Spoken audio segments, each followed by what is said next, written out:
it's our winter, which is probably not even that cold for you guys. But anything below 20 Probably degrees not. Celsius, anything below 20 degrees Celsius, we're like, ooh, this cold. I mean, it's our summer and it's below 20. So, Oh, really?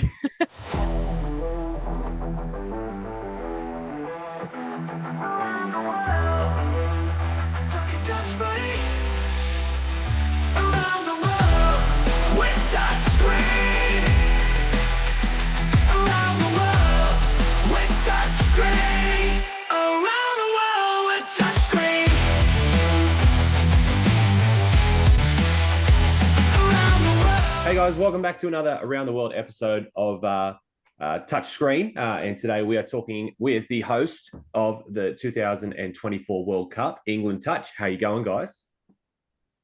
good. Thank you. Very That's good. good How to are hear. you? Yeah, I'm doing pretty good. We had some technical difficulties trying to get this one up and running, but we got there in the end. Who would like to go first? This is the tough part. Who wants to go first and introduce themselves and tell us a bit about you and what you do in England Touch and how you sort of got there? Who would like to be the lucky one? Go on, Gabe. You look like you wanna. Yeah, I was going to say Gabe looks up, ready Thank you, to go. Yeah. No worries. Hey, Tom. So, yeah, my name is Gabe Pennington. I am current member and captain of the England Mixed Open side. I've been involved with England Touch since 2012 when I played in the Euros in Treviso. Been a member of the squad for a good few years. Took a bit of a stint in Men's Open between 2018 and 2019 before returning to the squad in 2021. Couple of three sort of season-ending knee injuries in between. And it's been a bit of a bumpy ride going in and out of the England setup. But yeah, hopefully, touch wood, fingers crossed, on course to play in Nottingham in a month's time. Awesome. Mixed Open. Might cross paths in the finals. Fingers crossed. Let's go. Who's next? Shall I go next? I'll go next. Yeah. Cool. Hey, I'm Zan Hudson, Susanna officially, but Zan Hudson. And I play for the Women's Open. I've been involved with England Touch since 2010. So first tournament was in Bristol at the European Championships back then. Played every competition until 2022 when I also had an injury that's kept me out for a couple of seasons. So been helping out with some coaching. So stayed with the Women's Open for the Euros in 22. Supported with coaching in all the women's categories at Euros in Vichy in 23, and then managed to get myself back into the squad for the World Cup this year. So yeah, back in for home World Cup. Let's go. Awesome. There's a bit of injuries going around in England by the sounds of it. I know. I don't think. Don't know about you, Gabe. I don't think COVID helped me out too much, truth be told. But we're back. All right, lucky last. Yeah, so I'll go next. And just quickly before I go, I'm really excited to see both Zan and Gabe return to the stage, Zan in particular, because I've been watching Zan's return for a while now. So can't wait to see you tear it up. So my name is Lexie Williams, and I'm an assistant coach for the England Women's 27s. I've been involved with England Touch since 2020, so slightly later than both Zan and Gabe. I came to the sport in 2016 when I joined Exeter University, and I'm really involved in Cornwall Touch. So I've sort of helped set up Cornwall Touch and really develop the sport in the Southwest in particular, and have looked to create Southwest regional competitions, which have resulted in actually really boosting the Southwest and have resulted in some really good results at nationals this year, which was fantastic.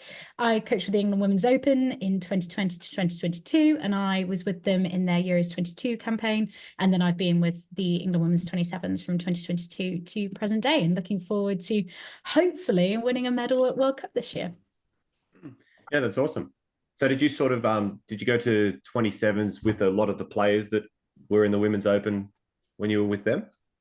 No, I didn't actually. So it was basically, I decided to have a bit of a change in terms of what I wanted to focus on from a coaching perspective. So when I was involved with the Women's Open, it was very much a cultural position that I took on. And I was looking at how we could develop the team and how we could really build relationships between the players and then with coaches. And then when I've moved into 27s, it's been much more of a technical focus. So I'm the defense coach. So I've created the defense game plan. So hopefully it will stand up at the World Cup. We'll wait and see. I've got my fingers crossed. It's pretty stressful job. So how does so like in the lead up to the World Cup, England's definitely not the smallest country that I've spoken to, but it's not massive. So does that work in your favor when like you can get together the team a lot easier? Are they sort of based around the one area, or is it more scattered? Like how does your training work? I was going to say, I think I'll start and everyone else can jump in after. I think since I started playing, it's become a bit more scattered. So when I was first playing, the vast majority were London-based, and I think there was actually only 2 of us from outside of London. Whereas now it's much more as the and that pathways kind of increase the standard across the country. I think it's slightly more spread out. But as you say, England is small. Even when we say spread out, it's not on the same scale as obviously in Australia. So we've been training kind of, I'd say, monthly in the run up to this campaign in terms of like all England kind of camps. Most of those weather dependent have been the majority of squads across the Opens and the age groups coming together, which has been cool. But yeah, I'd say monthly-ish. That's pretty good. Probably. Yeah. So 4 weekends monthly? Yeah, Yeah, so it's both. So do you have most teams come together at sort of the same location? Or is it sort of each team does their own thing? Yeah, it's been the ETA, England Touch Association, has done their best over the last sort of couple of years to try and centralise high performance camps where possible, to try and just sort of boost efficiencies, help with staff being in attendance just across the board. And it is really great when we manage to get all of the high performance squads in one venue. Unfortunately, there are some difficulties around that when we're training in our winter time, just with being able to find venues that have enough 4G, 3G facilities to host however many 10 plus high performance teams that we have across Opens, seniors and the Masters divisions. So that can cause a few difficulties, but particularly when spring, summer comes around and we can use grass facilities across the board, it's brilliant when we can get all the teams together in one location.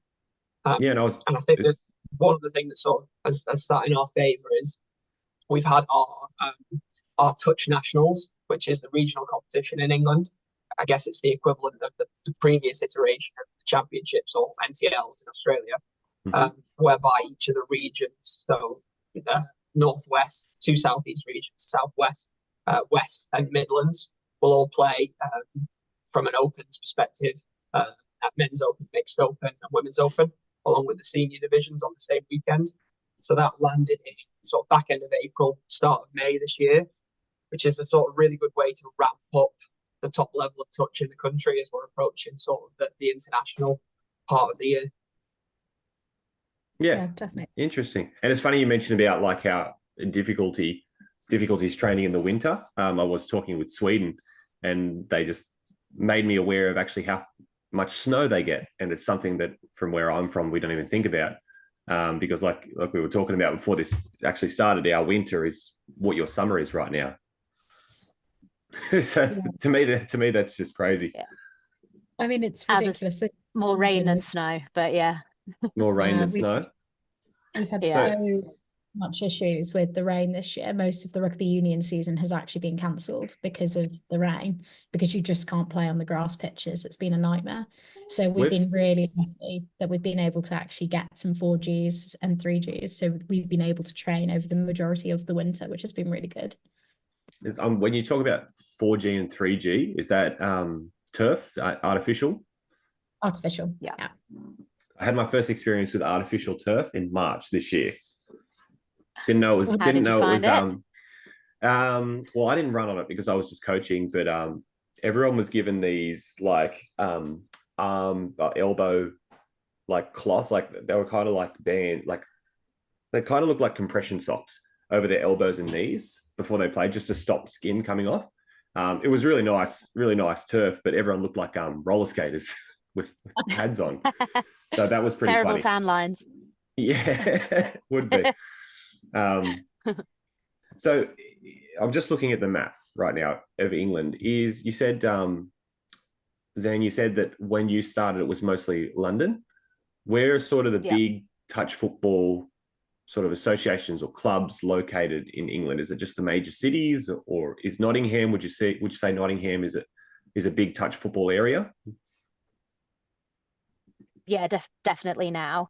As I say, over the past, looking at Gabe for a time frame, but like I'd say 6-7 years since the regional setups kind of, as I said, been building, the standard of clubs and the club level across the country has also got better and better. So again, you still have a fair few club sides in and around London, but definitely major cities now across the country. Exeter, Bristol, Manchester, Wigan, kind of that, like a real spread.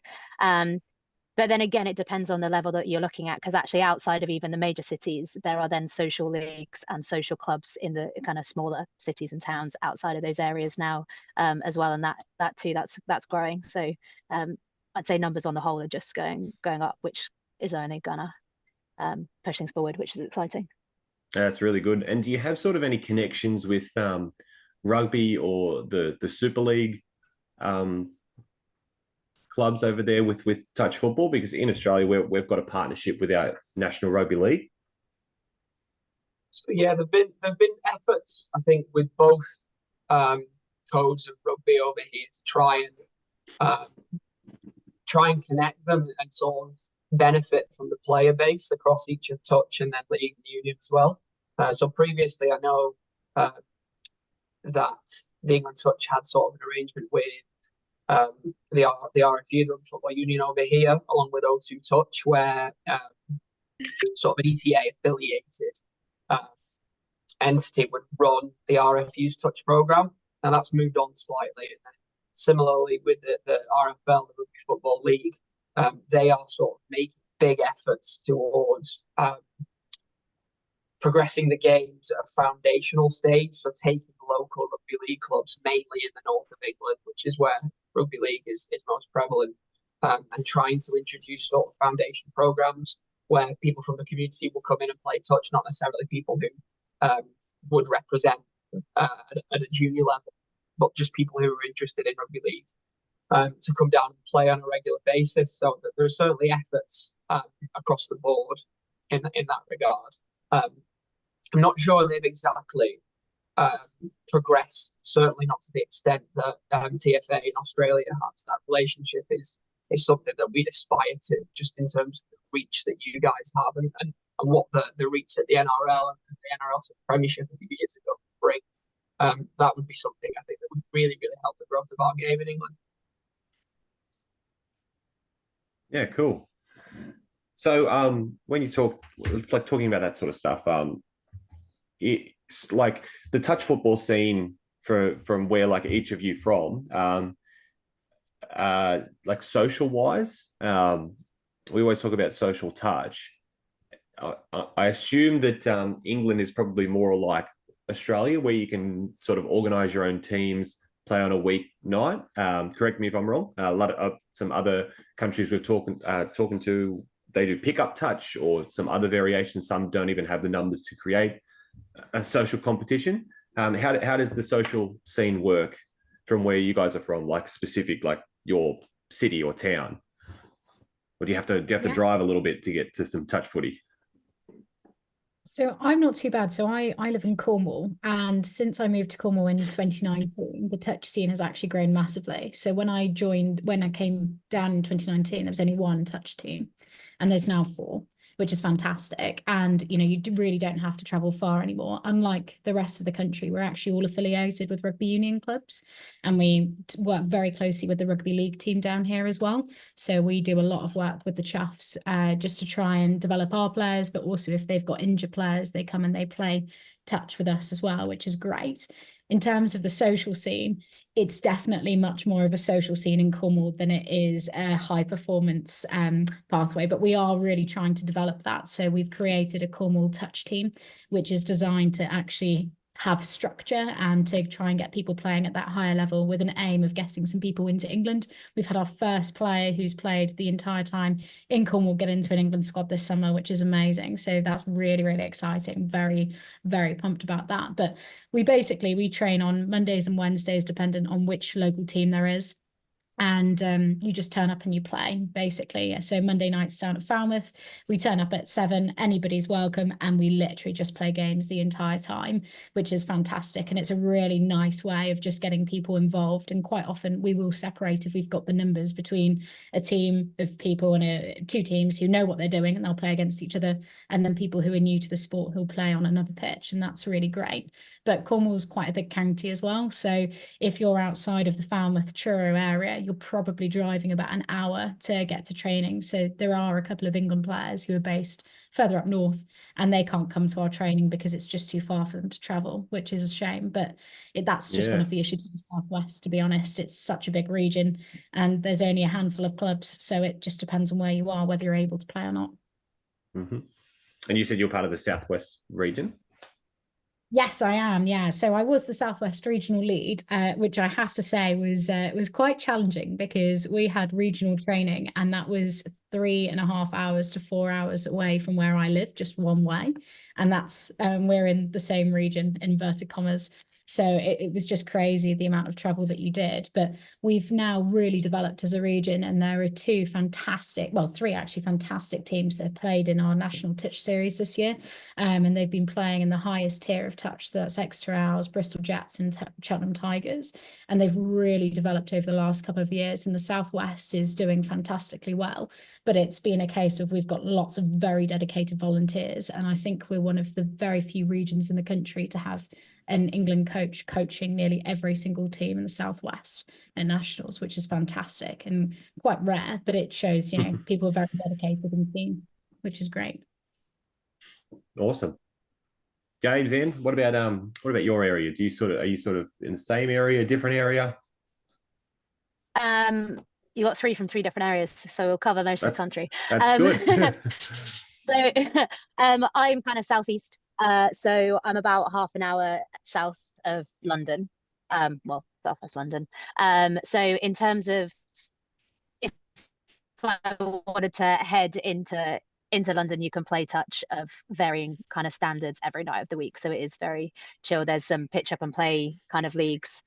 There's a lot of kind of very social leagues. The majority is kind of run by a brand called Intertouch. And then they have kind of like a super league set up over periods of time during kind of summer, spring. There might be a winter, I'm sure. Kind of excitingly for our club side, which is London Scorpions, which again train Southwest London, we're now getting to the stage where actually over our kind of pre-season, we're getting the numbers to our club sessions where we can run some kind of inter-club game days as well, which is cool. And that's something that's kind of developed over the last, I'd say, year to 2 years. So that's really exciting, and it's all just game time, which is good. But then, as I say, even if I don't want to travel in kind of around us, there's 2-3 clubs within a, 10 to half an hour drive. As I say, I think it depends on the standard that you want to play at as to kind of where you would head.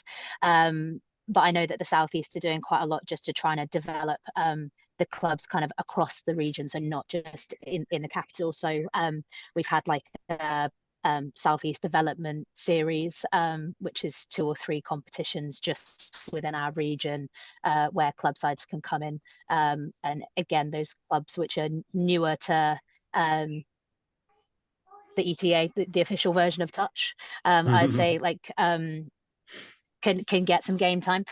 So I'm just kind of thinking in our kind of region, there are some club sides that initially started out on the O2 touch kind of thing, which, as I say, was run by RFU and kind of bringing touch to more clubs. Some of the rugby clubs have touch, and they are now starting to see the pathways and the competition structure and kind of want to get involved and come on board with that. So yeah, I'd say like you can find it if you're willing to travel a bit, you can definitely find touch most nights around where I am, which is good. Yeah. Yeah, that's cool. It's amazing. I'm just looking looking at the map, and it's amazing how many towns in England have the exact same name as towns in Australia. I'd say we're copied. Sorry, tortoise just climbed under my feet. I was like, what? I thought there was a spider on my foot or something. You can probably hear her. She's trying to tickle my feet. Stop it. Does get involved.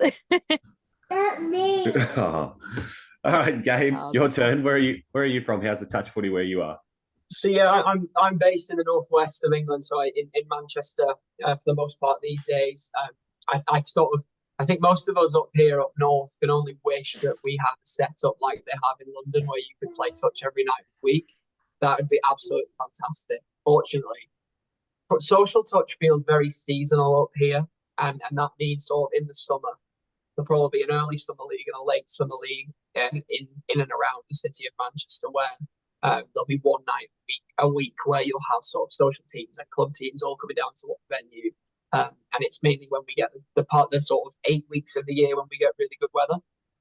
Outside of that, I don't think the social scene in the northwest is as sort of booming as we might like. A lot of the sort of entry level touch is played at club level, and it's quite segmented around the region. With that being said, we've had quite a lot of newer clubs pop up in the last sort of 6 or 7 years, and there are now quite a few really solid pubs across the region. So thinking of a few, Wigan has been one running since sort of the late 2000s, which has become really successful over time. Obviously, drawing from the rugby league influence in the region, they've recently had an arrangement with the Wigan Warriors, the current Super League and World Champion team, which has sort of really helped draw players from the community. You've got areas sort of as far as Chester and Liverpool, and in and around Warrington, where you've got clubs that are really coming through and trying to sort of enter that entry level tier sort of national setup as well. So I think, yeah, all that's to say, I'd love there to be a more booming social scene, but I don't think it's necessarily helped by the fact that you've got quite a lot of clubs that are quite spread out in the north. So that's across the northwest and the northeast. It's not as easy to get, as sort of Lexie said earlier, to all get people in one place. That being said, sort of over time, we have had that scene. So the way I got into the sport was both my parents actually played touch at a local social league in Wigan when I was sort of 7 or 8, just starting playing rugby league. And I would be dragged along to watch for a few hours while my dad played. And that was the first time I ever saw the sport played. Played a few extra years of rugby league before I started picking up a touch ball and playing with the adults.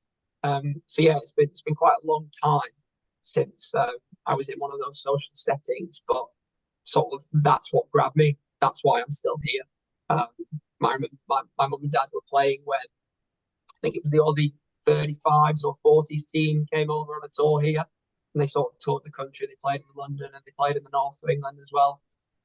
Yeah, and that was one of my first sort of opportunities to see touch being played at a really good level. Well, we started the exact same way then. That's the reason I started playing touch, because my parents played. What about you guys?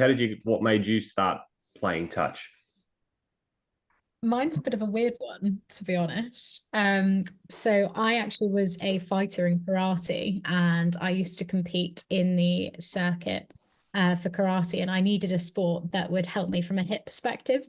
And I can't play rugby union because my shoulders dislocate. And one of the boys I went to school with went, you should play touch because it's basically really like rugby. It's a bit safer and it's got the hit style workout that you need for karate. And I turned up in Freshers Week, went to the first session, fell in love with it, and now I don't do karate and I only do touch. So yeah, so a bit of a weird one, but I absolutely love it. Karate. Okay. Yeah. That is, I wouldn't say it's a weird one, but it is definitely a different one coming over from that sport to this. Yeah. What about Zan? How did you start? as I say, mine's a bit more mainstream. I played rugby union first, so started that at under 14s, and then one of the parents of the other players played at a social league in Bristol, and they were short a couple of girls, and so they asked if I wanted to go and have a run at their weekly social comp, and then it just so happened that one of the guys on that social team currently played for the mixed open. And at the time that I started playing, it was open England trials. And I was a bit younger than anyone else kind of in the touch scene at that time. So they were like, come along, have a run. And kind of off the back of that, found a touch team down in Bristol. So played Bristol Fijians to begin with, and then kind of went from there. So yeah, and then I played both until the injury in 2022. Played union and touch alongside each other the whole time. Dabbled in the sevens. Now it's dabbled sevens. Now it's just touch. Until after the World Cup, yep. And then you're going back to union. Then you go back to rugby. I'll revisit. I haven't decided. I haven't decided. I don't know. I might be a bit old for weekly contact. I don't know. I'm not sure how my body would feel after this long not playing. But no, I mean, I enjoy both, but touch has always been the main one. So yeah, fair enough. So I was very lucky that I found it so young. Yeah, that's good. So Lexie, I'm guessing this is your first World Cup. It is my first World Cup. Yeah, me too. Yeah. Gabe and Zen, how many World Cups have you participated in? So I have played in 2. Yeah, I played in 2 today. I'll let Zan have the floor because I know she outranks most of us. But yeah, I played in 2 today. 2015 in Coffs Harbour, Australia, and then 2019 is that time for men's open in Malaysia. Same, but did 2011 in Edinburgh as well. So this will be 4th.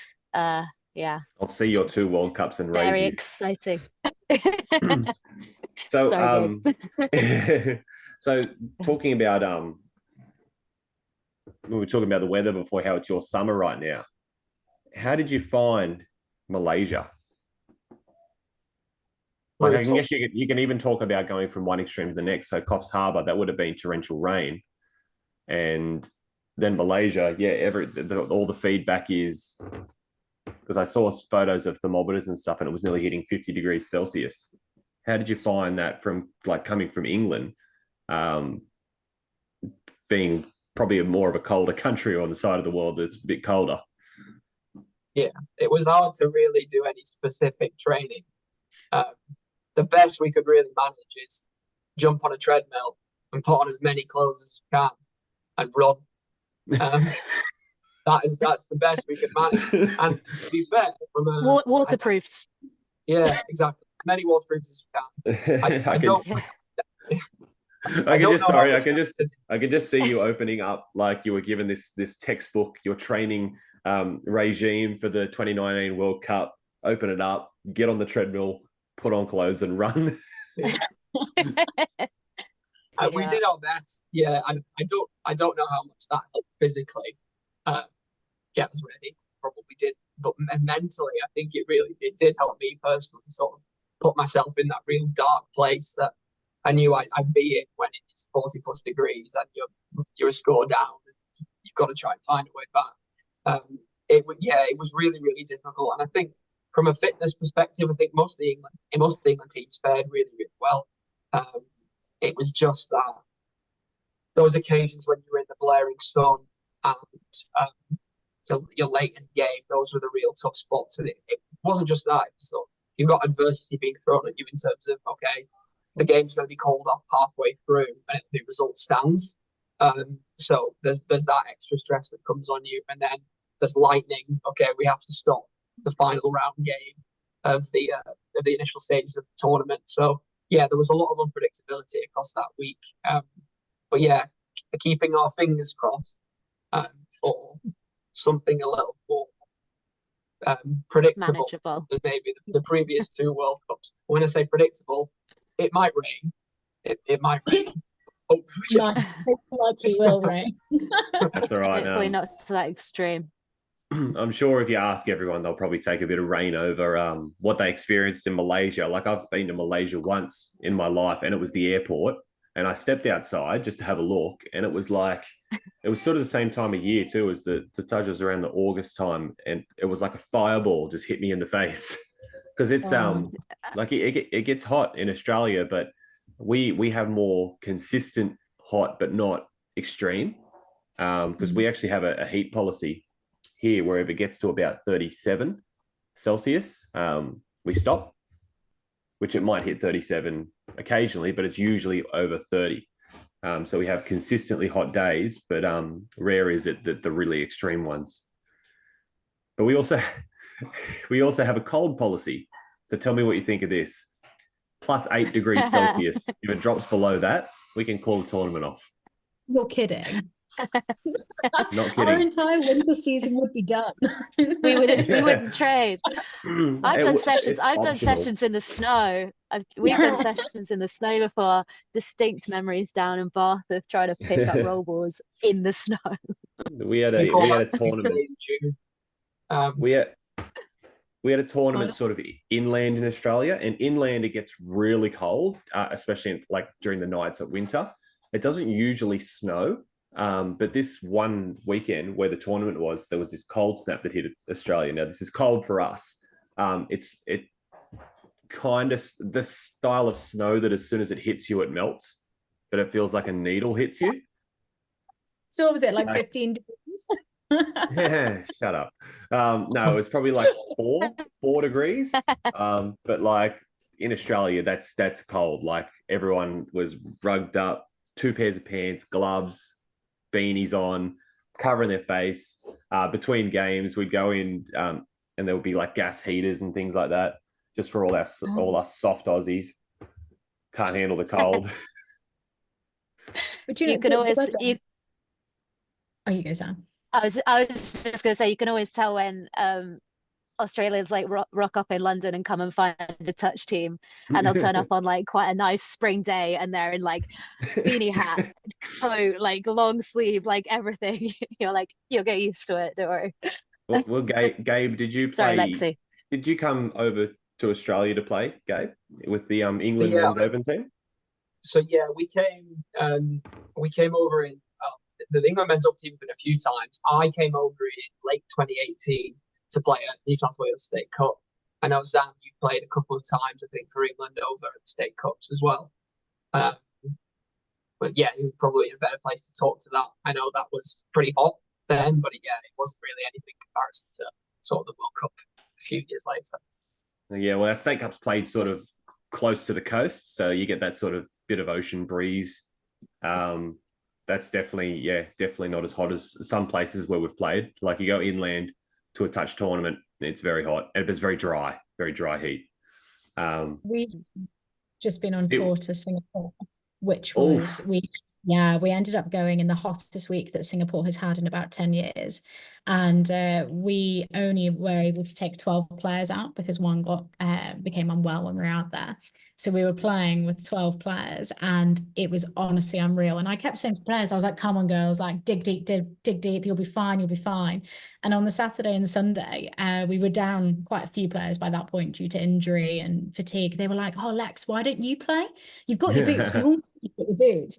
And I was like, oh yeah, I'll be fine. So I put my boots on, and I literally stepped out onto the pitch and started running, and I was just like, how had we played like 6-7 games in this heat, running so hard? You feel like you're choking when you try and breathing when it's that hot, and the humidity's up as well.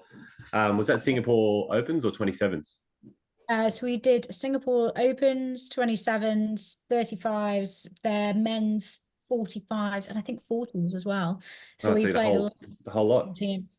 Yeah, and do you know what? It was amazing. It was the most incredible trip, but the heat, oh my gosh, it was Yeah, it was unreal. And the players said to me afterwards, they were like, at World Cup, we're going to remind you of how you feel at this moment. And when you're trying to give us more information and we can't take it, we're going to go, do you remember when you stepped out and you played and you really struggled? Yep, step into our world. Well, I think Yeah. it'll be a while before we have a really hot World Cup again because New Zealand will not be that hot.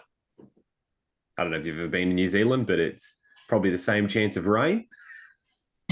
Well, New Zealand, you get every type of weather in one day, but it's usually pretty nice. It is a very nice place, New Zealand. Okay, so this is what I ask everyone as well. I've got the draw, or not the draw, but I've got the pools up. We've got mixed open first. Gabe, what game are you looking forward to? Any in particular in your pool that you're really looking forward to? Yeah, so I mean, the big news when the draw came out for us was never mind who we were playing. We've been given the honour of the first game of the Touch World Cup on Field 1 on the Wow, live that's really stream cool. straight after the opening ceremony. So yeah, no pressure. But yeah, I'm so looking forward to that opportunity for the team. There's something about sort of when you come to a tournament, whether it's a Euros for an England team or a World Cup, and you're at the opening ceremony and you're just itching to get on the field, and you might have to wait for 24 hours. Some teams do have to wait until the following day. I remember in 2019 we had to sit in blistering heat watching one of the other England sides, and although it was horrible, you would much rather be out on the field. So yeah, we have that opportunity this time against the French mixed open team, who are one of the top seeds in the group. So you're playing France. Game 1, you're playing France. Yeah, so they put the 2 top seeds on the first game of the tournament in our pool, which is great. And to be honest, I've been crying out for years for tournaments for the open ceremony to finish, and then several sort of high level opens games be the sort of they set the scene for the week. I've been shouting for that for years, and they've done it, and I think it's fantastic. Hopefully, we were able to the 2 teams were able to put on a really good showcase to kick off the week, because I know they're across 2 venues, and everyone will be at that one venue for the opening ceremony. So yeah, a really exciting opportunity against a very enthusiastic, young and firing French team who came away with the best result they've ever had at the Euros in 23 when they were at home. So they got the silver medal in Vichy, which is a fantastic result for them.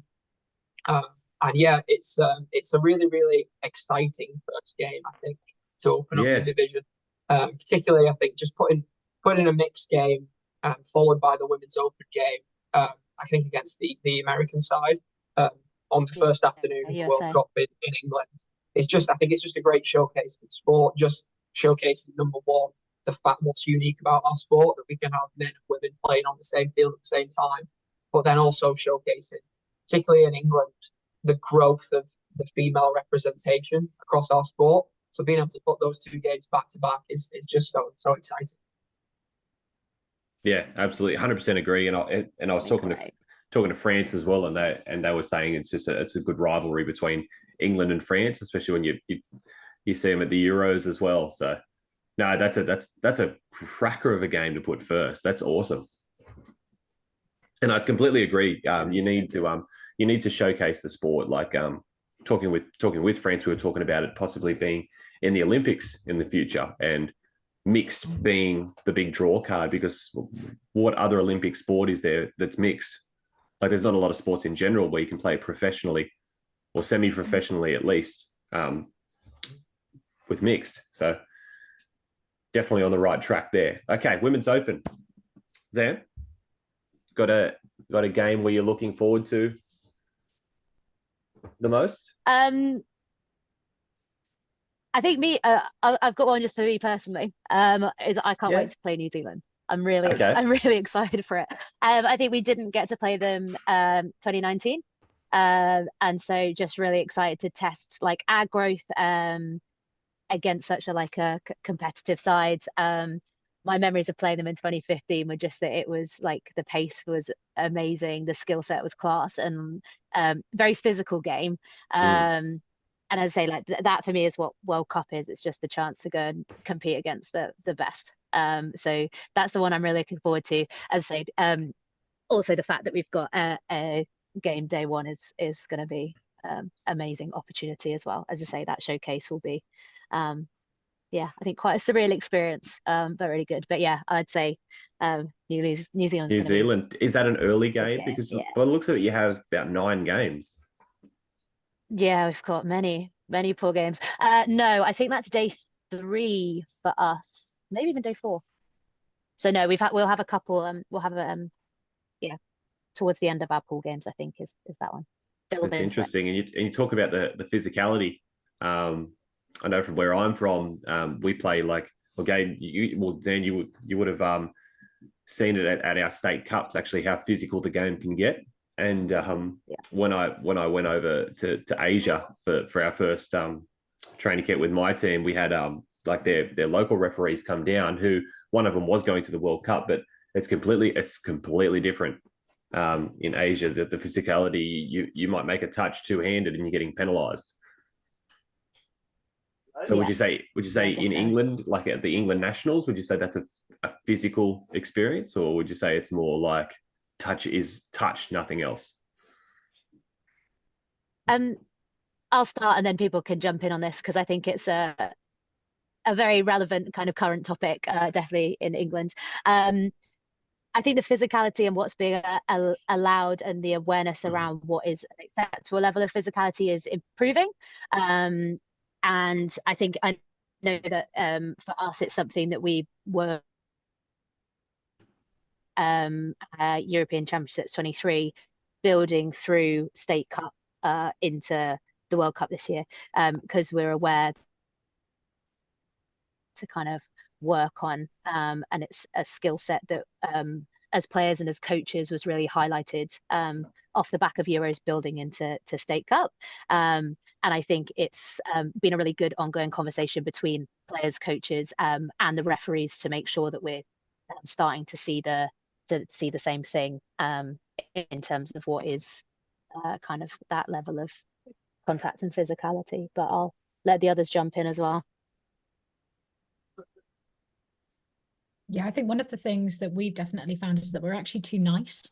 So particularly sevens. Honestly, it's a real issue, because we'll play against some of the other teams and we're putting in these really like nice light touches, and other teams are getting incredibly physical with us, and the ladies really struggle to respond to that. And I don't necessarily know why. I think it's just because in touch in this country, it's very much been ingrained for quite a long time that in comparison to rugby union, it's a non-contact sport. So by extension, people aren't expecting there to be a level of physicality, but we are recognizing and realizing that we do need to implement a little bit more physicality in the game, because otherwise we're not going to be able to compete with some of the Southern Hemisphere teams and some of the Asian teams as well. But one thing that I've really found, so Gabe, I'm sure you'll be able to chip in on this. So I coach the Southwest Saxons Mixed Open. And one of the things we've really found with mixed is that there's a difference between the male physicality and the female physicality. So as a woman in a mixed game, you can actually hit the men pretty hard, and the refs don't really seem to pull it up that much, and it tends to sort of go under the radar quite a bit. But if that's then reciprocated by the men, then it's blown up. So I do think there is a conversation in the mixed game as to what level of physicality can there be, and can we make it uniform across the board to make sure that there isn't that discrepancy between the men and the women, because it is really important, as we've all spoken about. It's amazing that we have mixed as an avenue in the sport. It's brilliant. It's a fantastic game to watch, but we do need to make sure that that physicality is uniform in that division. Yeah, I agree with what Zan and Lexie have said. I think we've certainly seen developments, I think, in the right direction to allow sort of a fair level of physicality and touches. I think taking the men's open division at the nationals this year in England, that was probably the first year where I felt, okay, the game is being allowed to flow, but also the refs are putting a big focus on the positioning of the attacker in the ruck ball. So if they are going into the ruck upright, then the defender is entitled to hold their ground, lay the touch, and hold the attacker up. It's where you're seeing the attacker being in a good position where they're bending early and defending, keeping the defender at distance. And we're then seeing that excessive level of physicality where refs are starting to step in, which is really, really good to see. I think there is still a discrepancy between the sort of seniority of the referees in England, and I think there's a particular distinction between how the game is refereed in Europe as well. So going to a Euros, you'll play certain sort of teams in the home nations, and it'll be as you were, and you'll play one of the teams from the continent with sort of referees who aren't as experienced, and any level of physicality is not acceptable. So game to game, that is being refereed quite differently. And I can sort of, I can see what you say about what you sort of being the standard in Asia, Tom, as well. I played sort of for a few months in Hong Kong over a couple of summers, and that's exactly what I picked up as well. So it'll be really interesting to see how that all ties together this summer, how that pattern's been developing, and where that landing point is at World Cup. If I had to guess, I think given the sort of percentage of referees from Australia and New Zealand, we might see the game being allowed to be played a little more physically. But yeah, interested to hear what you think on that as well. Well, what you said about referees are starting to ID like how the attacker's going into the play of the ball, and that's exactly what our referees look at. We call it if you beat them to the bend, which is kind of a weird way of saying if you bend before they get to you. Well, our mindset in Australia with physicality is if you are, say, starting your set and you're working your subs or however it is, and you get pushed off balance, even if you get a penalty, we see that as a bad thing. We say, get tougher. Like, we don't want a penalty. We want to get the flow on. So you've got to do whatever you can. And we actually practice.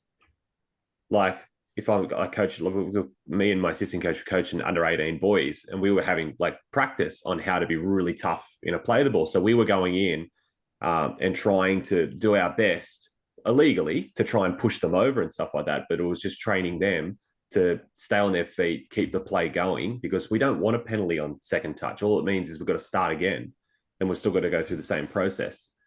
So that's the mindset that I've come across in Australia is we're going to do everything we can to not get pushed over. But then the reverse of that is when you're defending, you want to actually stop the flow. So it's the whole what happens when an unstoppable force meets an immovable object type thing. So that's where it can get really physical, because both of them are trying to just out-dominate each other. Yeah. Lexie, I'll ask you the same question. The 27s, I've got the pool up now. You've got one pool of 10, so a lot of games for your team. You personally, any game that you're really looking forward to? You don't have New Zealand. No, we don't have New Zealand, which is massive because they were the winners of the World Cup back in 2019. So it's a really big deal that they're not there actually this year. And it's a great opportunity for us. So definitely the game that I'm most looking forward to is Australia. So we've got Australia first thing on Saturday morning. So that's our final game. And that's really going to set the tone for the rest of the weekend. So we have quite a strange setup. So similarly to mixed and women's open, we also have a game on the Monday. So we've got our first game against Switzerland, who we've played at Euros quite a few times. And then we have largely 2 games a day, bar the Friday and the Saturday. And we have almost 24 hours between our game on the Thursday and then the game on the Friday, which finishes quite late. And then it's got to get up and go against Australia. So our recovery on the Friday is going to be really important. And that game on the Saturday, we need to set a mark and we need to prove to the world that we are here and we are going to compete. And we are going to go toe-to-toe with Australia. So I think that the build-up to that, getting to that point, and then being able to go out there all guns blazing is going to be a really big deal for us. And I'm excited. I think the girls are ready for it. And we certainly as a coaching team are really excited for it. So it'll be good. Yeah, that's good. So you talk about late games. Late enough to be under lights? What time does the sun go down in England? No? Now, probably about 9:30 at the moment. So I don't think it will be 9:30. Yeah, it's quite late at the moment. So I think Goes down at 5 o'clock here right now. Actually, Yeah. in our winter, it's about 3 p.m. that it starts getting dark 3:30. You'd be still at work. I know, it's the saddest That's thing. crazy. That's crazy.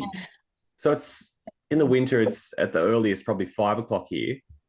And then in the summer about 7 o'clock, but we have daylight savings. So we change the clocks for summer and put an hour difference. So the sun goes down in New South Wales at 8.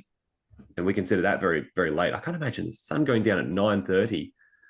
Like I've got a 2-year-old child. I don't know how you'd get it to bed. So it's 10 o'clock now and it's still light where I live. Yeah. Very gloomy day today. It's 7 o'clock in the morning. We're sort of, it doesn't feel light. It's a bit of light out there, but not much. Wow, that's crazy. So no games under lights then. There you go. Lights, yeah. That's gonna completely throw me off how late the sun goes down there.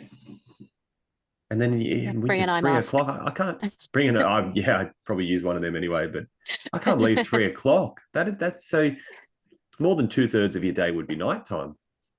Yeah, do you know that's why social touch in the social touch in the winter is cold and dark. Yeah. cold, dark and wet.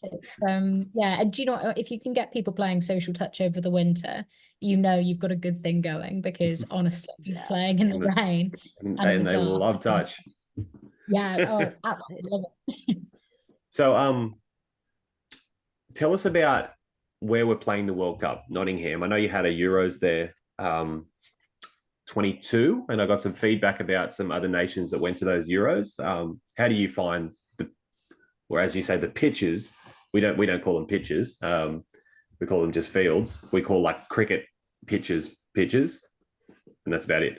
How do you find the fields in Nottingham? So we've got 2 venues depending on the divisions that are being played in. So the main venue where the first day of the tournament's going to be played, and then finals day for all divisions, is Highfields, which is sort of a 10-minute walk away from the centre of the Nottingham University campus, which is absolutely glorious in summer. It's trees, green all around, and it's also a really, really great place to stay. It's quite unique going to a World Cup where often teams will be staying in hotels and have to get buses, etc., to the fields themselves. For the most part here, teams will probably be staying in the university accommodation. And I think a lot of people are, as far as I know. Yeah, and it just makes life so much easier. So we've done this for 1 or 2 Euros now, plus a load of sort of national competitions. The Touch Nationals was held there a few weeks ago here, and the pitches were immaculate. They were at that point they were the best I've ever seen them. So hopefully looking in good shape for a month's time. And then the second venue is Riverside, which again is another University of Nottingham facility. It's effectively a massive open space with loads of different fields, and then a couple of pavilions. And I know from comms that have been coming out from the ETA, they're looking to try and sell the same sort of atmosphere and facilities across both venues. So yeah, I would speak really, really highly of the venues. They held the Atlantic Youth Cup there last year as well, where we got sort of teams from further beyond Europe than we previously had. And yeah, I'm a big fan of this venue. Yeah, and the feedback is usually pretty positive that I have from people. They just say, if anything, that the couple of the backfields aren't as good as the main fields, but I'm pretty sure across the planet that would be the same thing everywhere. Probably beats what a lot of people are used to in playing on artificial grass. Yeah, I think to be fair, I think they've put quite a bit of work into those additional fields this year. Having played on a few of them a couple of months back, there's a drastic change there. So I think they've really, really stepped it up and invested in it for the World Cup. I think the only downside to Nottingham fields is it's going to take me 33 hours to get there. By the time I catch 2 planes, and it's just going to be a long trip. There's going to be a fair bit of jet lag, which I like. Speaking of that, it must be when you found out that the World Cup was in England. I'm sure everyone would have been pretty happy.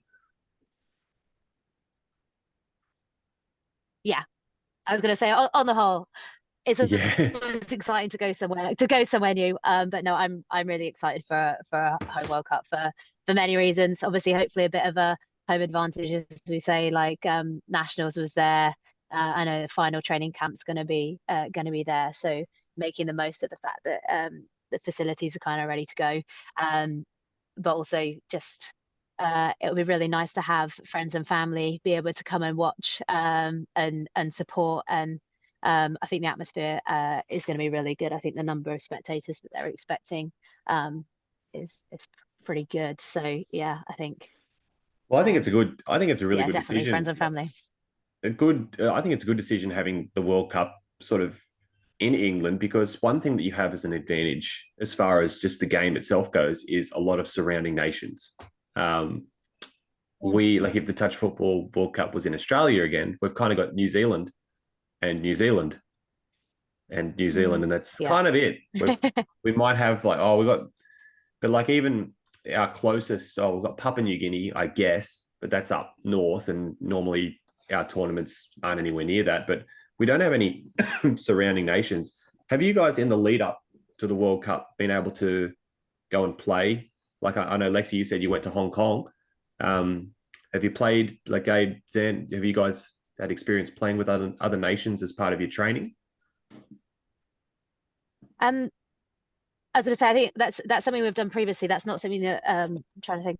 I don't think I've missed anything that we've done this year. But I know that some of the other nations have come in other categories. So I know that the Welsh men's open team were at the training camp just gone, doing a lot of game time and some joint training sessions in that space. So as I say, I think it has happened across other categories, not for us. This year, we tend to get some competition playing against the 27s and 35s and some of the men's teams. But yeah, no, I think it has, as I say, happened to other categories. I don't know if either of you guys have. Yeah, we've not had any. I don't know whether it's for better or worse. We'll see. But we've sort of kept ourselves to ourselves so far in our prep this year. I know that between the French, Scottish, Welsh, and Irish mixed open teams, they all got together in Cardiff last weekend for a bit of a round robin tournament. So yeah, it will be interesting to see what's changed from Euros last year, and just those teams obviously being in different groups. Not too worried about sort of showing anything too early. But yeah, it will be interesting to see how those European teams go. Yeah, cool. Yeah, definitely. So I'm guessing you wouldn't have had a Euro champs this year. Is that a yearly thing, or a every second year, or? Should be every second year. Because Yeah, of okay. COVID, we did back-to-back ones in 22 and then 2023. Yeah, okay. So how did COVID affect like touch football in England? I know, well, Lexie, that's when you joined. You said 2020. Did you join before or after COVID? So I joined England Touch actually as a result of COVID. So COVID really helped create a pathway for me, because England Touch were great. They put on loads of coaching courses over COVID. And I thought, why not take this time to upskill myself, because I was furloughed. I don't know if you guys had furlough in Australia, but it basically meant that I wasn't allowed to work and I was paid by the government to stay at home.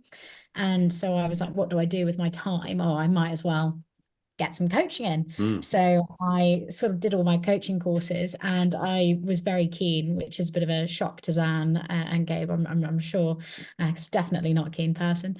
And as a result of that, I put in an application to be involved in the England high performance program, and it got approved, and I got interviewed and I got brought in, and it was literally as a result of COVID. So the great thing for me with COVID was previously everything had always been in person, and I live quite far away from the rest of the country. So Nottingham for me is like traveling to a different country. It's about a 6-hour drive. So if it hadn't been online, these coaching courses, there's no way I ever would have done them. So it was a really great way to actually make the sport more accessible. But in terms of playing, it was quite difficult because you weren't allowed any physical contact with people. And there was only a certain number of people that were allowed to train together at any one point as the restrictions started relaxing. So I think it got to a point where you allowed 6 people together, but you weren't allowed to touch each other. So so you had to do, we sort of did lots of drills and skills, but there were issues with balls. You had to take buckets and hand sanitizers, and you couldn't, when we were able to stop playing games, every time you came off, you had to sanitize your hands and you had to sanitize the ball. And it had a massive impact on the game, but it was quite a while ago now. It's quite hard to remember exactly all the rules and regulations, but yeah, it was quite different, quite a change. We had a state cup in 2020 in December, when we still had mass gathering limitations at 500, which at a state cup we have about 25 fields running at the same time. So we had to fence little areas of certain fields.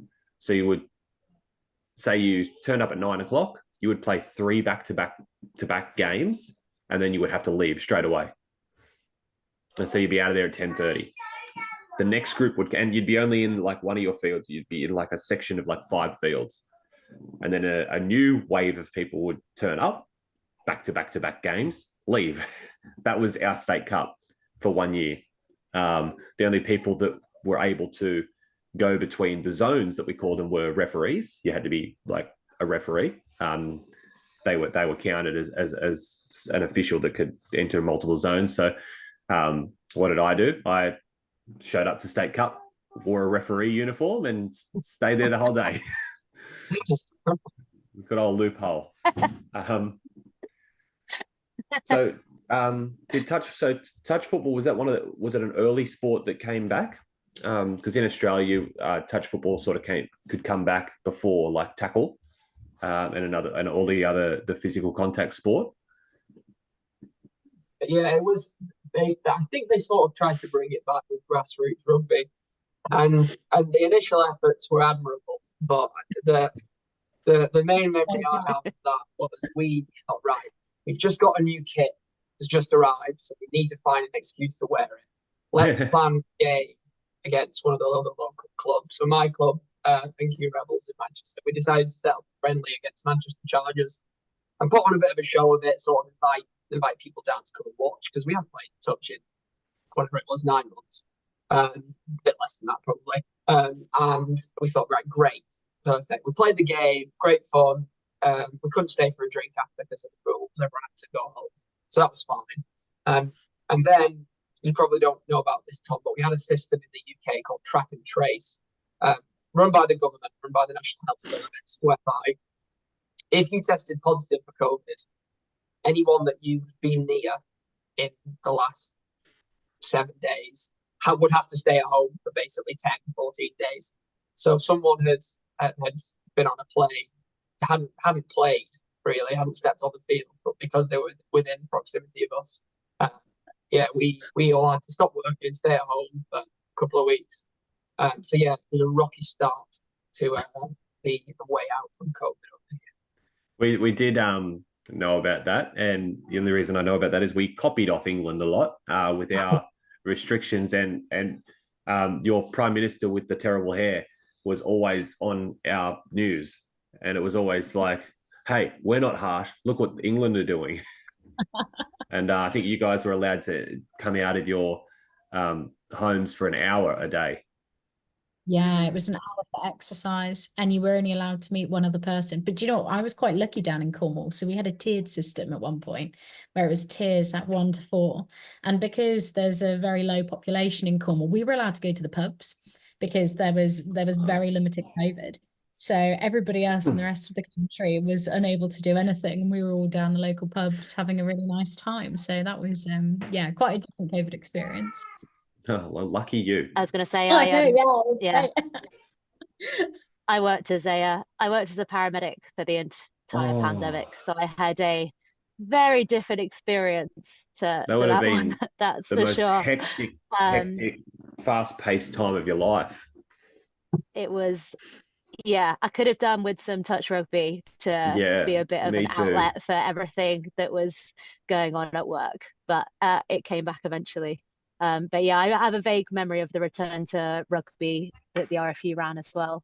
And it was similar. You would get allocated to a bubble in effect for your training session, and you'd turn up and do your pre-season fitness and skills in a group of 6, and you'd move around with one ball in a group of 6 and then go home. And just, yeah, I mean, the whole thing was just a bit ridiculous and surreal. And as you say, it was a long time ago. Yeah, we had very odd. sanitizing buckets and all the things like that. The only thing is no one ever did it. Yeah. You just had, if you had it there, that was good enough. But 2021, we had a second lockdown the following year. And our tournament in 2021, you could only participate in if you were vaccinated. So if you chose not to get the vaccine, you weren't actually allowed to play at the State Cup, because they opened everything up to the public 2 weeks after State Cup. So that caused a bit of problems, especially with some of our elite players just choosing that they prefer to not get the vaccine. But that tournament was then washed out. It's been the only State Cup we've ever had washed out, and they actually washed it out a week early, which was just weird. Like, I just don't understand how you can do that. Yeah. Do you ever get any? The World Cup's not going to get washed out, is it? Hopefully not. I'm gonna be bold and say no. Okay, good. Well, surely if Australia could push through what they enjoyed. Yeah, it'll be fine. And yeah, we get a lot. We get a lot of rain. The drainage will be great. It'll be fine. Okay, I was going to say you're not fooling me. You're not filling me with a lot of promise here. It'll be fine. You'll be right. We might get a day or two in. We've had our quota of rain for the year, haven't we? So we'll do some sun. Oh, just bring your raincoat and a cap, and we'll be fine. I'll try my best. So, one thing I was going to ask, Lexie, being like coaching, you do realize you're probably going to be one of like the youngest coach in the whole World Cup, because I know all the Australian coaches, and I mean this respectfully, are seasoned, and a lot of like, it's just not normal for like a rep scene like that to have like young coaches. What got you excited about coaching as opposed to playing? Well, so it's a really good point, actually, in terms of being one of the youngest people. So when I joined the England program, I was the youngest coach and the only female high performance coach as well, which was quite a big deal. There's now quite a few female coaches, which is fantastic, but I'm still one of the youngest. And actually, coaching has been something I've done since I was about 14. So I was a karate coach. So the way that karate works is as soon as you've got your black belt, you start coaching. So I'd been coaching from 14, and I coached the university karate team when I was at university. So it was a really natural thing for me to do, to get into coaching. And particularly when I moved down to Cornwall, I was the most experienced touch player in the county, bar a couple of England players, but the England players tended not to train with the social touch teams because it was just not quite of the standard that they were used to playing at. So I came down, and it was natural then for me to get into coaching. And it's just something that I really love. So my day job is I'm training to be a solicitor. And the reason why I do that is because I want to help people, and I want to make things better for people and to give people better opportunities. And I really find with coaching that I get that ability to genuinely make an impact on somebody's life and to help people have a different perspective. And it's not always to do with touch. It can be about giving people newfound confidence, or getting people to step out of their comfort zone, or just challenging people and helping them to become a better version of themselves. And I really find that with coaching to be an invaluable experience, and it really transfers across well with work, and it makes me a better employee. I think it makes me a better leader at work. But I just really love coaching. And let's be honest, I would never make an England team as a player. So it's great to still be involved in the England high performance program and to be able to represent Team England. And it means an awful lot to me. It was the first cap I ever got, was probably, well, easily the proudest moment of my life. And, you know, winning gold at Euros last year when poor old Gary got concussed and I had to step up as head coach, you know, that was incredible. And that was an experience that will forever, you know, change my life, and it means the world to me. And it meant a lot to my family as well. So I love coaching. Hopefully when you know, touch does make the Olympics, I'd love to be an Olympics coach, and I'd love to take touch to the Olympics, but we'll just have to see it. But yeah, I'm really passionate about it, and it's something that I love, and hopefully everybody who I've ever coached feels that I've done an all right job and they've enjoyed being coached by me as well. Well, have you coached Zan? I have. Yeah. You just want to exit the chat for a second while I talk to Zan? Yeah, absolutely. Is she a good coach? I agree. She's great. As she is on this court, it's just positivity and energy, and she brings people together and on the journey with her, and she's fabulous. So That's awesome. Do you think Zan, Gabe, do you guys do any coaching at all, like with juniors or anything? Or is that something that you might look to in the future? So, I think both of us, being somewhat seasoned veterans now in the Opens divisions, have been around the block a bit. And yeah, so I think from me personally, so I was one of the assistant coach for the England Junior 18s mixed team for a couple of years between 2017 and 18, which is just great, super rewarding. And it's brilliant to see that sort of from where that junior program came from, where we had 2 or 3 teams, to suddenly we have so many England juniors now in the mix for the European Junior Championships, which are being held in Vichy this summer in August post the World Cup. So that sorry, where were they being held? So they're going to be in Vichy in France, which is the same venue as senior Euros last year, and it was the junior championships were held there in 22, I believe, as well. So it's the same venue across a few years.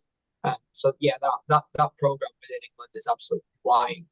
And then I sort of do some coaching from regional level for the Northwest Men's Open team at nationals. Been involved in that team for a good few years now, as well as my club NQ Rebels, acting as the sort of head coach for the mixed team and helping out with the women's side as well. Yeah, cool. What about you, Zan? Any And coaching experience? Did you coach when you were maybe like away injured or anything like that on your rehab? Yeah. So again, I'd done a little bit of coaching before. I did a mixed under 15s at a junior Euros back in 2014, I think. And then when I was at university, we were kind of starting to try and get touch into unis. So I helped kind of start the touch club at Surrey University, and so was doing some kind of coaching there as well. In terms of focusing on coaching, yeah, during my injury, I wanted to stay involved, and so supported England women's and club side, and the regional side, yeah, South East Sharks as well. So kind of 18 months of focusing on coaching, and again, the support from England Touch was really good. I was fully involved in the kind of coaching experience at Vichy in 2023, and as I say, I think I'm not as organised as Gabe. I struggle when I'm playing to have enough bandwidth and organisational skills to give as much time to coaching. I've done a bit of support at the club stuff, women's NTSs and stuff since. But I think something that I really enjoy it, and something that I would look to kind of maybe move into after playing. Doing a bit of coaching of touch in schools as well at the moment, which is cool. Is it something that a lot of schools do as part of their sport? I know some countries I've spoken to that the government doesn't even recognise touch football as a sport. I imagine England's a bit different. Is it popular with school kids? Not at the moment, I would say, on the whole. So I think again, I'm not very good with the dates. So England Touch was recognised by Sport England and got kind of national governing body status. Was it last year? Maybe the year before. So that's a great first step, and I think opens up a lot of avenues in terms of access into kind of schools and juniors. In terms of the school space, I've just started with a company that me and a couple of friends have started to try and bring touch events to schools. So we're in partnership with the ETA. We ran 5 regional schools events this year. I think we had between 50 and 60 schools, over 100 teams across the 5 events. But they are either completely new to rugby or potentially rugby schools that are completely new to touch. So the landscape at the moment is very much facilitating coaching, especially through the morning of the competitions, and then trying to build into something that looks a little bit more like touch as we go into the afternoon. So no, it's very much kind of new. I think some areas have been running bits and pieces, but I think it's definitely a focus for the ETA kind of moving forward after the World Cup. But yeah, I don't know if there's anything else to add on that one. Yeah, definitely. I mean, we started doing and running coaching courses for teachers just after the pandemic. So I actually helped deliver a lot of those courses. So we spoke to different teachers from all over the country, and we basically told them and taught them how to teach touch in schools, because it's actually the perfect fit for our national curriculum, because everything that you have to do in the national curriculum from a sporting perspective, you do in touch. So actually it is the perfect sport. And we were saying to teachers post-COVID, you know, students have been at home for an extended period of time. They've forgotten how to interact with each other, particularly boys and girls. There's a massive segregation. And as we've spoken about quite a bit during this call, actually touch is the perfect sport to bring boys and girls together. So I think there really needs to be a move with the national curriculum to implementing touch. And I think when that happens, the sport will really fly. But it's just a case of getting that in there. And there have been stepping stones along the way, but you know, it hasn't quite had the same impact as we thought it might do. But hopefully, you know, with the World Cup being on home soil, and that, to be honest, is the best part about the World Cup being in England, is that we can really use it as a platform for us to get into schools, to show what it's all about, and to hopefully inspire a lot of people to get out, pick out a rugby ball and play some touch. So yeah, I think the future is really bright. Yeah, very, very good. So is it, before we because I've actually got to start getting ready for our Saturday sport now in the rain. Anything that you guys want to talk about, or you were hoping that I mentioned that I haven't mentioned yet? Any questions? Anything you can think of? I know I was just putting you on the spot here. I think it'd be quite interesting to just briefly touch on England Touch's goals going into the World Cup and sort of aspirations for teams, because I think, yeah, it seems like we've been building towards this for a long, long time now, across previous World Cups. Just thinking of sort of the Opens divisions in particular, have had a distinct goal in mind. And I know that I think one of the key goals for the ETA is delivering a medal. I can't remember which colour, for a women's division as well. I think that's been a key driver for time as well, along with a medal across the Opens divisions. It seems like we've been sort of on this path for a while now, and hopefully in good shape to finally get there.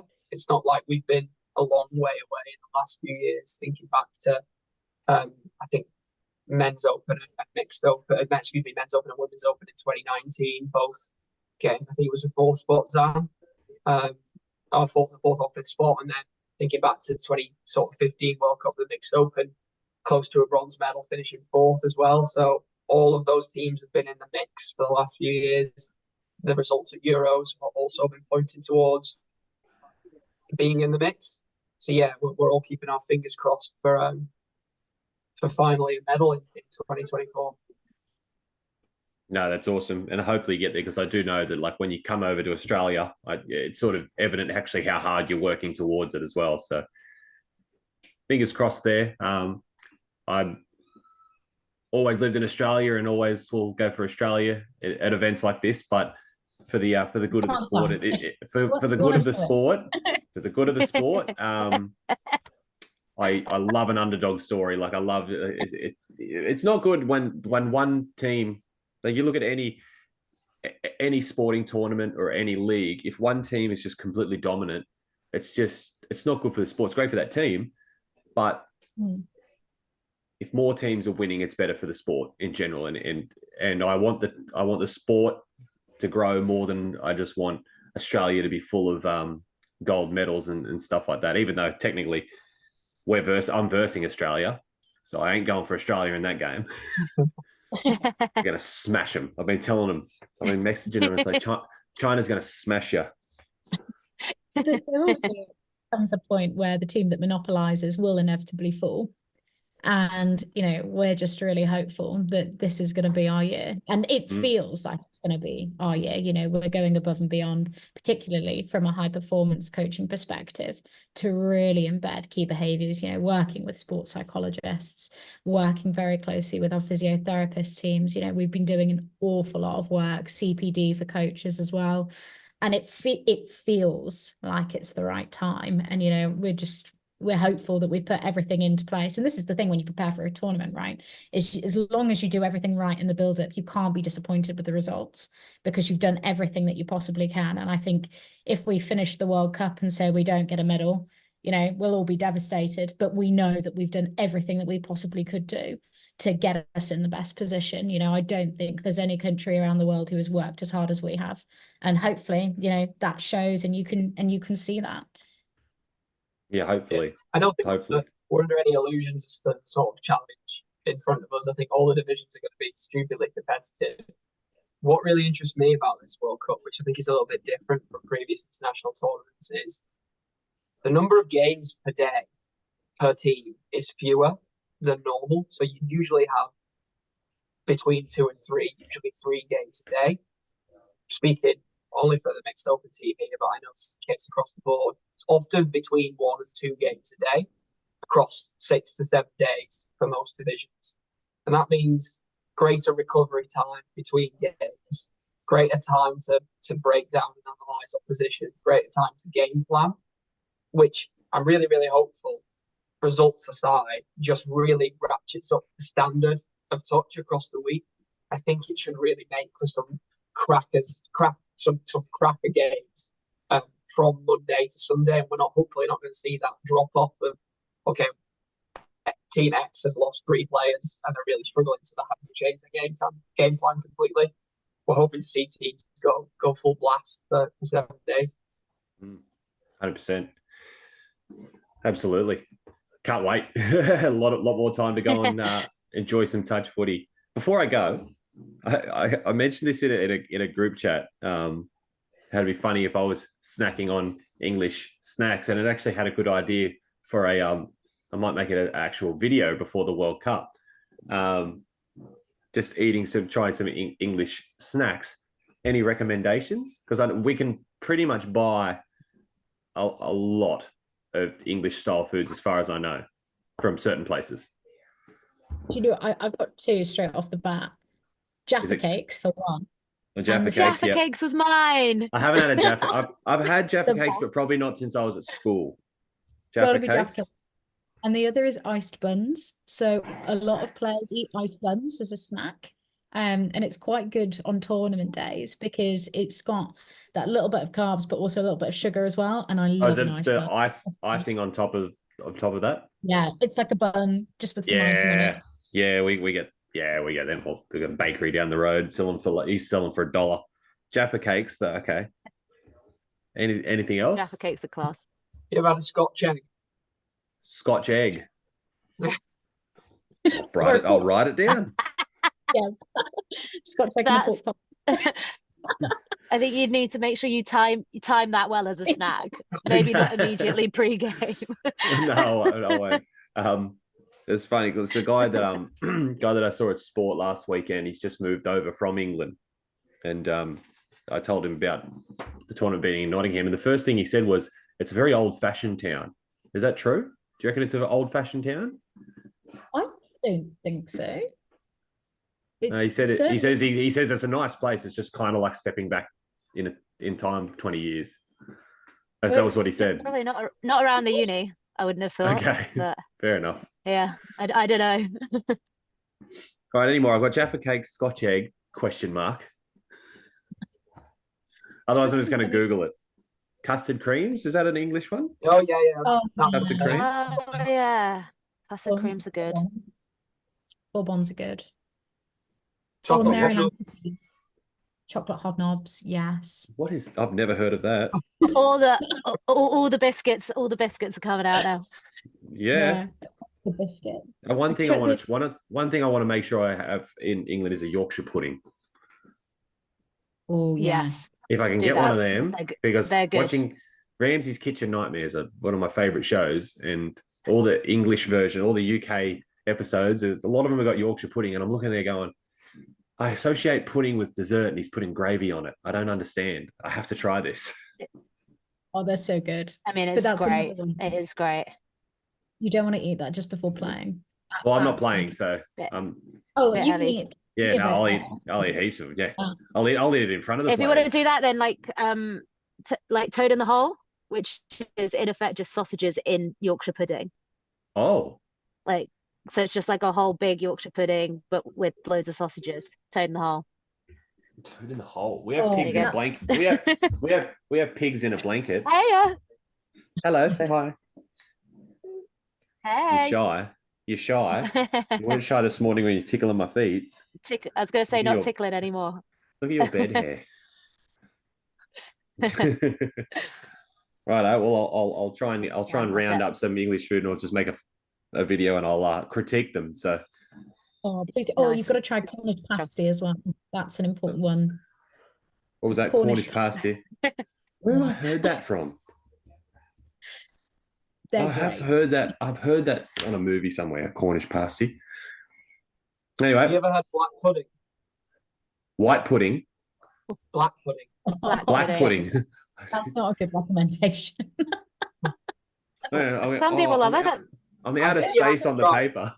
I'm Yeah, out of you space have on to the try. paper. Bump one of your biscuits and have black pudding instead. Okay. Righto, guys. Anyway, we'll have to call it there. Thanks very much for coming on. I'm going to Cool. give this one Thanks some for attention now. She's No, been thank annoying you me the very whole time. All right, yeah, looking forward to catching up with Gabe. I'm going to come watch your round one game. That'll be a cracker. But yeah, That'd be looking good. forward. Good. I'll come say Cool. hello in the UK. Yeah, that would be great. Looking Amazing. forward to Thank you so guys. much. Cheers, Tom. Good luck, guys. All right, cheers, See thanks, you in a Tom. month. Bye-bye.